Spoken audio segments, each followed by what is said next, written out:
A blind pilot walks into a plane waving his walking stick. The passengers all look at each other in disbelief. The flight attendant gets on the PA and says, "Ladies and gentlemen, as you can see, the captain is legally blind, but rest assured he is one of the best pilots in the world with over 6,000 successful flights." Next, the co-pilot makes his way to the plane, and he is also blind and uses his walking stick to make it to the cabin. The flight attendant gets on the PA and says, "Ladies and gentlemen, as you can see, the co-pilot is also blind, but rest assured, he is the second best pilot in the world with over 5,000 successful flights." At this point, the plane begins to take off from the runway. As it gains speed, the passengers grow tenser. The plane keeps accelerating more and more, and as it approaches the end of the runway, it still hasn't left the ground.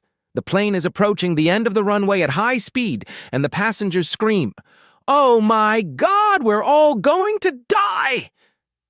Suddenly, the plane takes off and begins its ascent. The pilot turns to the co-pilot and says, "The day they stop screaming, we're screwed."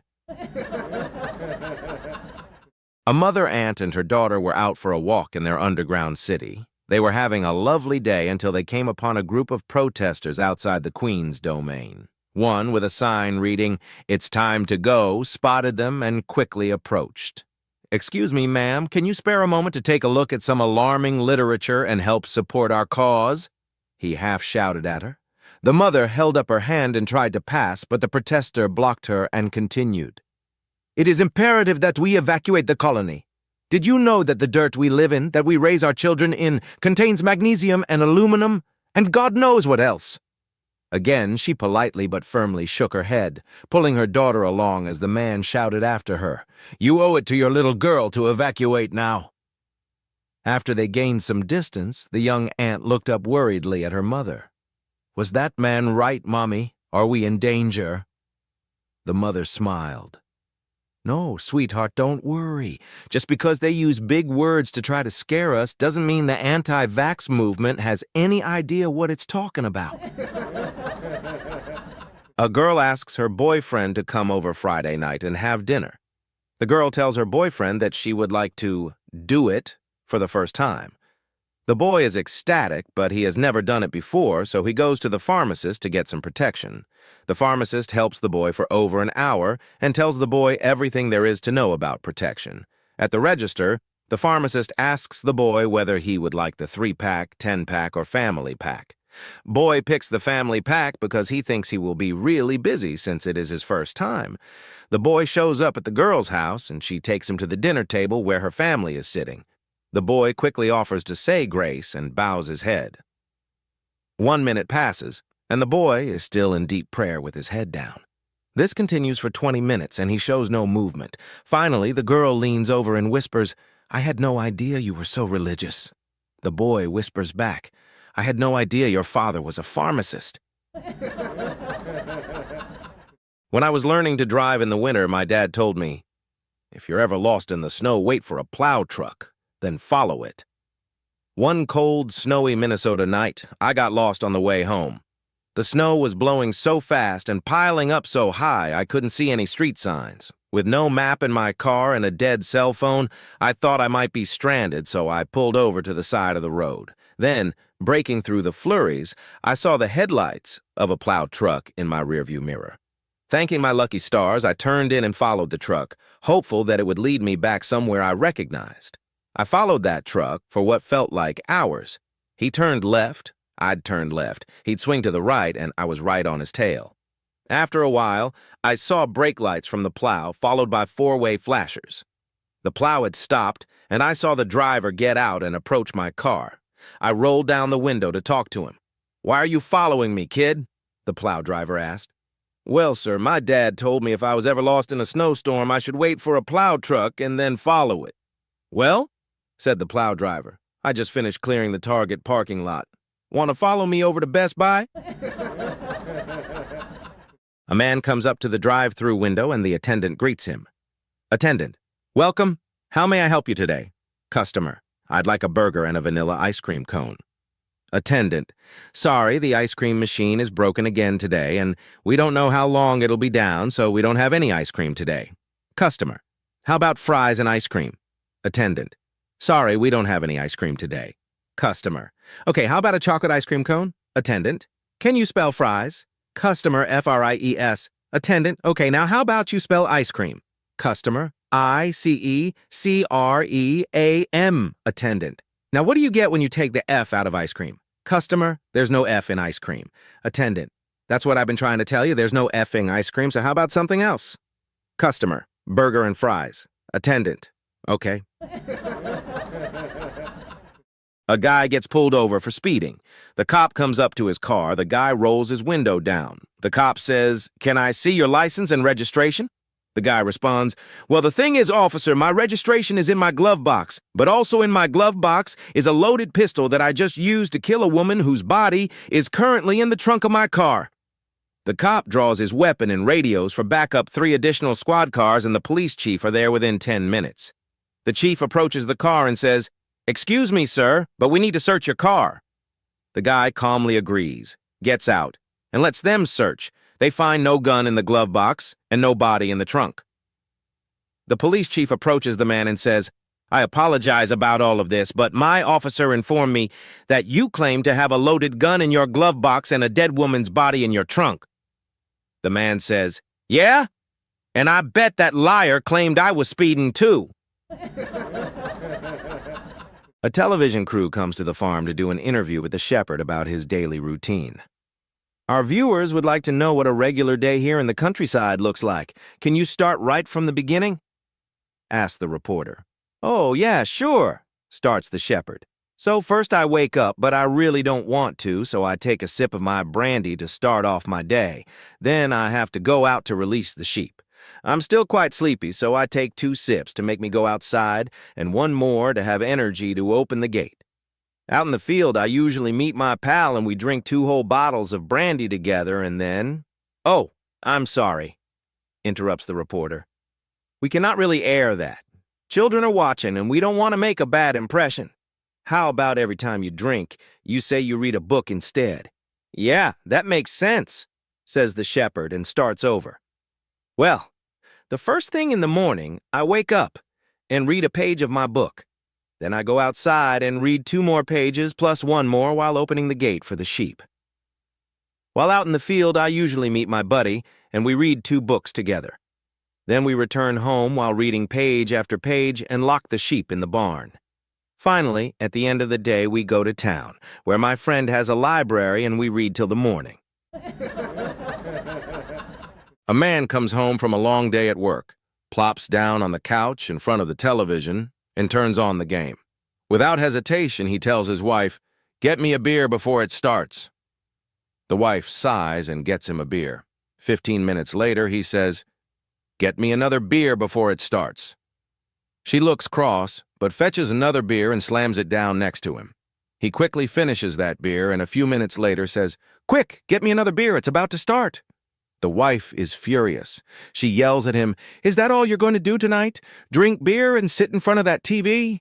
You're nothing but a lazy, drunken, fat slob, and furthermore—" Right then, a score of Redditors jumped into the comment section typing furiously, "Saw this yesterday.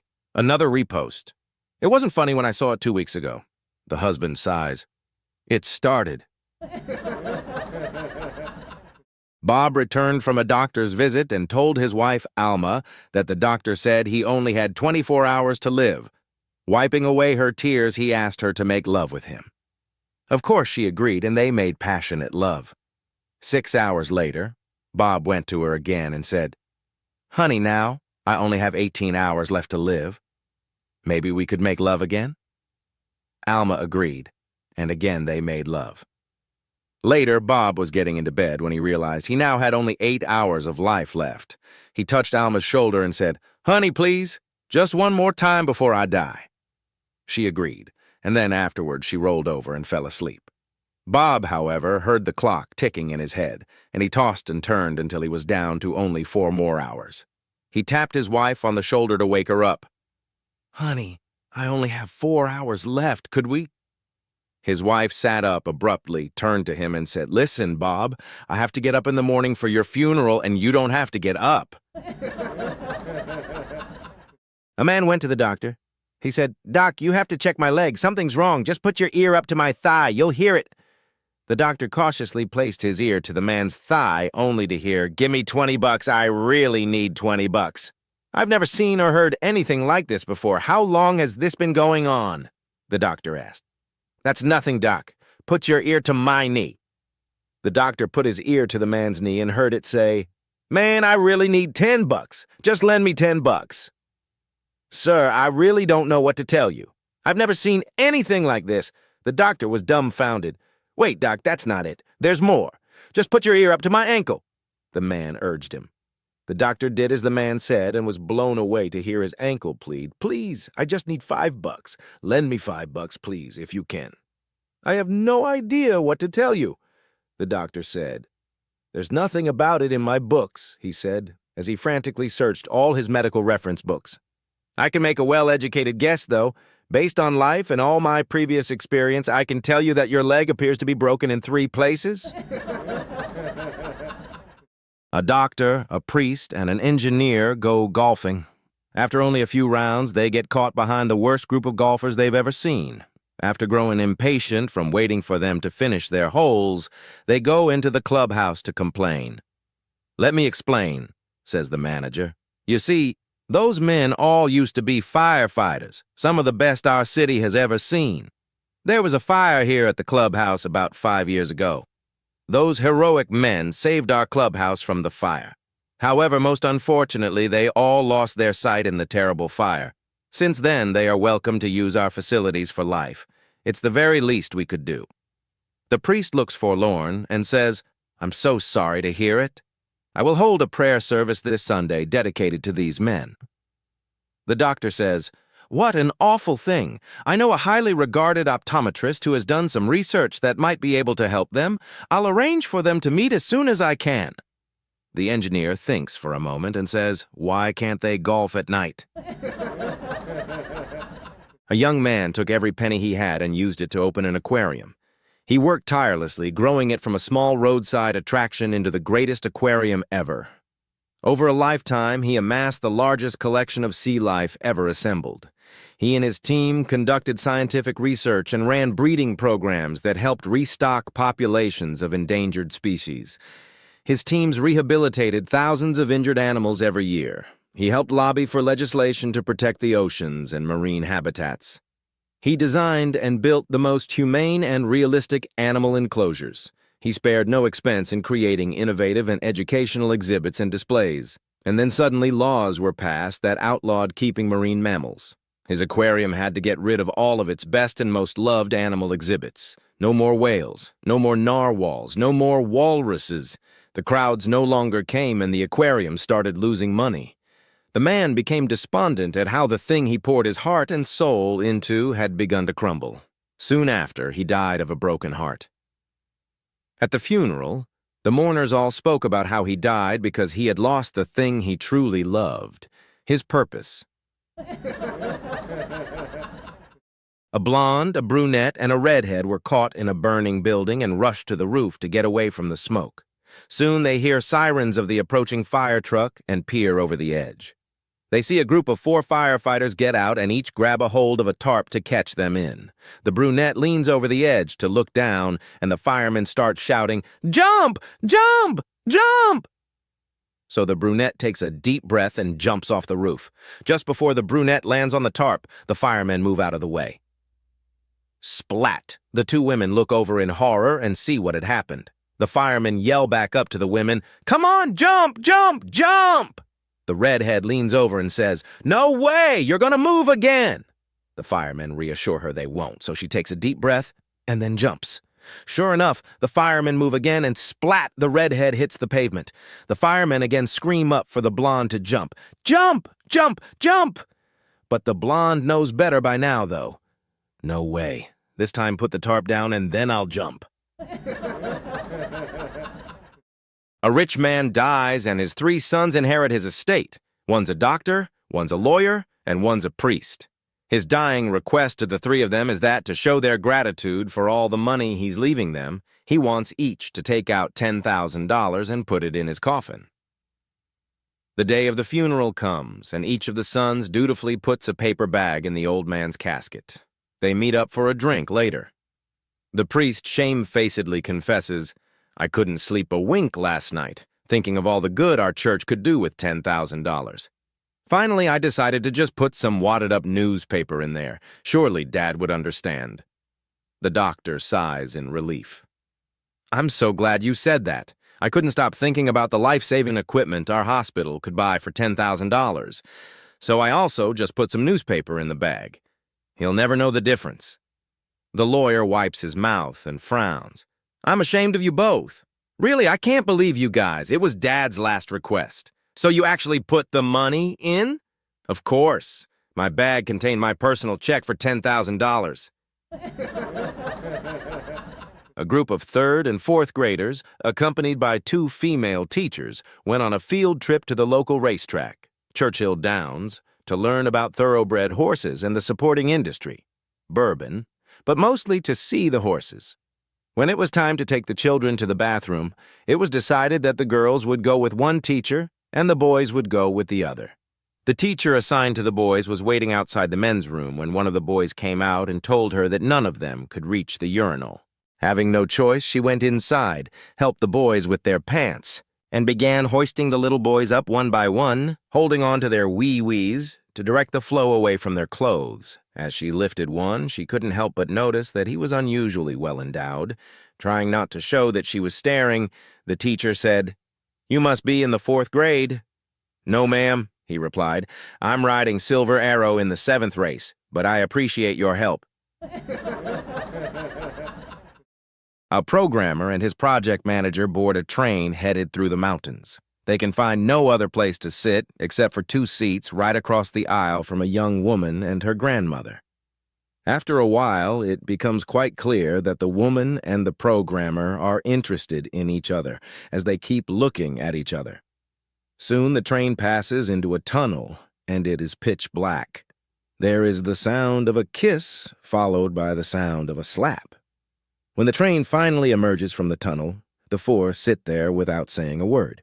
The grandmother thinks to herself, "It was very rude of that young man to kiss my granddaughter, but I'm glad she slapped him."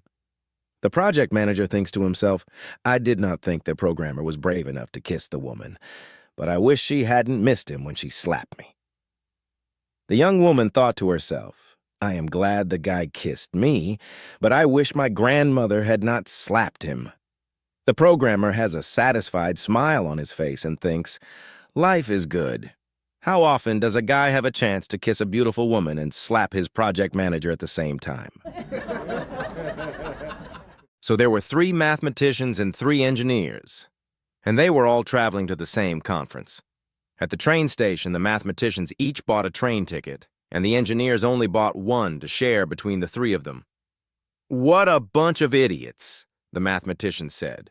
"When the ticket master comes through, they'll be kicked off the train." Sure enough, on board the train, they could hear the ticket master in the next car saying, "Tickets, please." The 3 engineers ran into the train bathroom and closed the door. The ticket master came in and knocked on the door and said, "Tickets, please." They slipped the ticket under the door and the ticket master moved on. "That's brilliant," the mathematicians exclaimed. "We should do that on our way home." After the conference ended and they were traveling home, the mathematicians all bought one ticket to share between them. And the engineers didn't buy any ticket at all. "What a bunch of idiots," the mathematician said. "What are they going to do when the ticket master comes through? They'll be kicked off the train." On the train, they soon heard the ticket master in the next car saying, "Tickets, please." All 3 mathematicians ran into one bathroom and closed the door. All 3 engineers ran into the other bathroom and closed the door. As soon as both doors were closed, an engineer came out of the bathroom and knocked on the mathematician's door and said, "Tickets, please." A young doctor had moved to a small town to replace a doctor who was retiring. The older doctor suggested that the young one accompany him on his rounds so that the community would become used to their new doctor. At the first house, a woman complains, "I've been a little sick to my stomach." The older doctor says, "Well, you've probably been overdoing the fresh fruit." Why not cut back on the amount you've been eating and see if that does the trick?" As they left, the younger man said, "You didn't even examine that woman. How did you come to your diagnosis so quickly?" "I didn't have to examine her. You noticed I dropped my stethoscope on the floor in there? Well, when I bent over to pick it up, I noticed a half-dozen banana peels in the waste bin. I knew that was what probably was making her sick." The younger doctor said, "Pretty clever. If you don't mind, I think I'll try that at the next house." Arriving at the next house, they spent several minutes talking with a younger woman. She just didn't have the energy she once had and said, "I'm feeling terribly run down lately." "You've probably been doing too much for the church," the younger doctor told her. "Perhaps you should cut back a bit and see if that helps." As they left, the elder doctor said, "I know that woman well. Your diagnosis is almost certainly correct. She's very active in the church, but how did you arrive at it?" "I did what you did at the last house. I dropped my stethoscope, and when I bent down to retrieve it, I noticed the vicar under the bed. I was pulled over while driving the Lamborghini.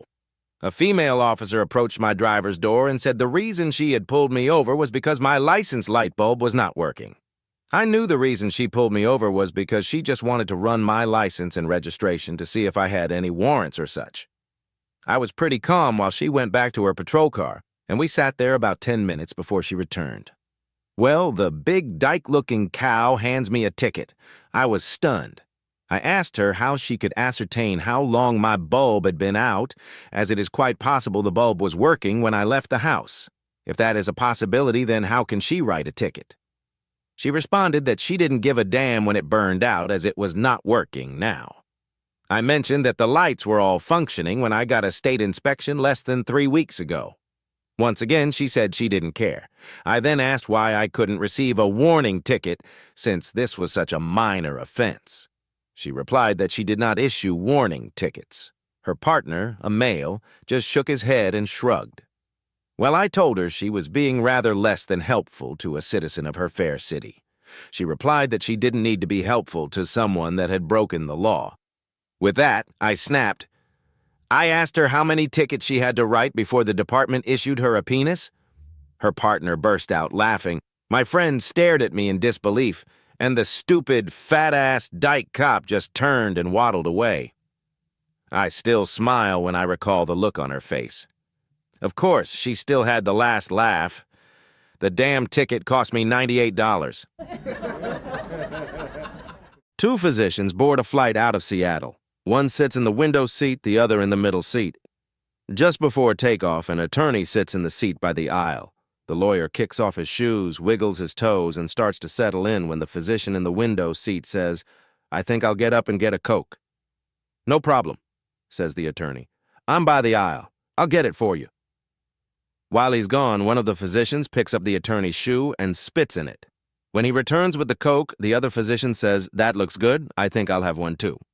Again, the attorney obligingly fetches the drink. While he's gone, the other physician picks up the other shoe and spits in it. The lawyer comes back, and they all sit back and enjoy the flight.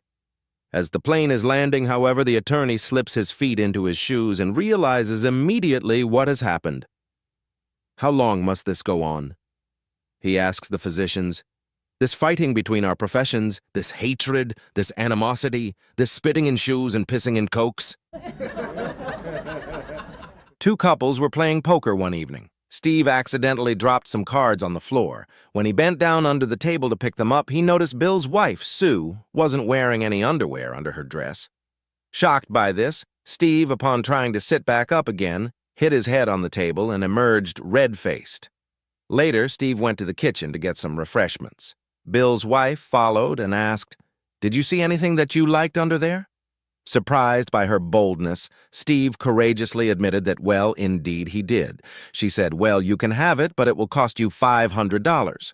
After taking a minute or two to assess the financial and moral costs of this offer, Steve confirms that he is interested. She tells him that since her husband, Bill, works Friday afternoons and Steve doesn't, Steve should be at her house around 2 p.m. Friday afternoon. When Friday rolled around, Steve showed up at Bill's house at 2 p.m. sharp, and after paying Sue the agreed sum of $500, they went to the bedroom and closed their transaction, as agreed. Steve quickly dressed and left. As usual, Bill came home from work at 6 p.m. and upon entering the house, asked his wife abruptly, "Did Steve come by the house this afternoon?"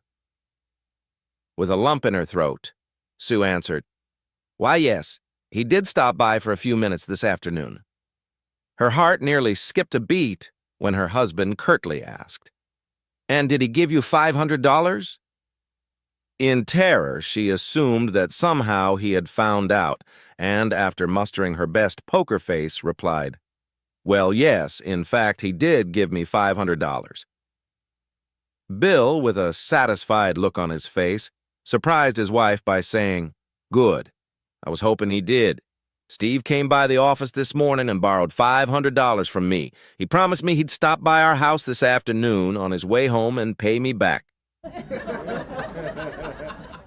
A company feeling it was time for a shakeup hires a new CEO. This new boss is determined to rid the company of all slackers. On a tour of the facilities, the CEO notices a guy leaning on a wall. The room is full of workers and he wants to let them know he means business. The CEO walks up to the guy and asks, "And how much money do you make a week?"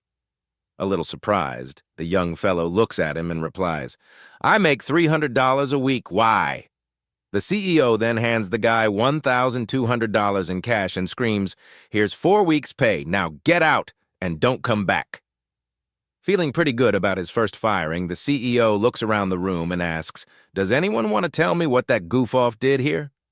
With a sheepish grin, one of the other workers mutters, "Pizza delivery guy from Domino's?" A new guy in town walks into a bar and reads a sign that hangs over the bar. Free beer for the person who can pass the test." So the guy asks the bartender what the test is. Bartender replies, "Well, first you have to drink that whole gallon of pepper tequila, the whole thing at once, and you can't make a face while doing it. Second, there's a gator out back with a sore tooth. You have to remove it with your bare hands. Third, there's a woman upstairs who's never had an orgasm. You have to make things right for her." The guy says, "Well, as much as I would love free beer, I won't do it. You have to be nuts to drink a gallon of pepper tequila and then get crazier from there. Well, as time goes on and the man drinks a few, he asks, 'Where's that tequila?' He grabs the gallon of tequila with both hands and downs it with a big slurp and tears streaming down his face. Next, he staggers out back and soon all the people inside hear the most frightening roaring and thumping, then silence. The man staggers back into the bar, his shirt ripped and big scratches all over his body. 'Now,' he says, 'where's that woman with the sore tooth?'" A bear and a rabbit were walking in the forest one day when they stumbled across a magic frog. The frog told them both they have 3 wishes, but to use them wisely. So the bear thinks for a minute and then says, "I want all the bears in this forest to be female, except for me." Then the rabbit says, "I would like a motorcycle helmet." The frog asks the rabbit, "Are you sure this is what you want?" "Yes," the rabbit says, "then I will grant them." Now the bear thinks for a minute and says, "I want all the bears in the surrounding forest to be female, except me." Then the rabbit thinks for a minute and says, "I would love a motorcycle." "Are you sure you want this as your second wish?" says the frog. "Yes, I do," says the rabbit. "Well then, granted," says the frog. "Now you both only have 1 wish left, so pick it wisely," says the frog. After a long wait, the bear and the rabbit are ready to make their wishes. The bear says, "I want all the bears in the world to be female, except me." "Wish granted," says the frog. "How about your last wish?" says the frog. The rabbit starts up his motorcycle and puts on his helmet then. As he starts to take off, he says, "I want this bear here to be gay. Wish granted." An 80-year-old lady was being interviewed by a local news station because she had just gotten married for the 4th time. The interviewer began to ask her questions about her life. Why she has decided to get remarried at 80, and for some information about her new husband. "My husband is a funeral director," she answered. "That's interesting," the reporter replied. The reporter was then curious about her previous 3 husbands and what their professions had been. After a few minutes of reflection, the woman smiled and answered proudly, She explained that in her 20s she married a banker, in her 40s a circus ringmaster, a preacher in her 60s, and now in her 80s a funeral director. The reporter was unsure how to process her answer, and then asked why she married 4 men with such different lives and career choices.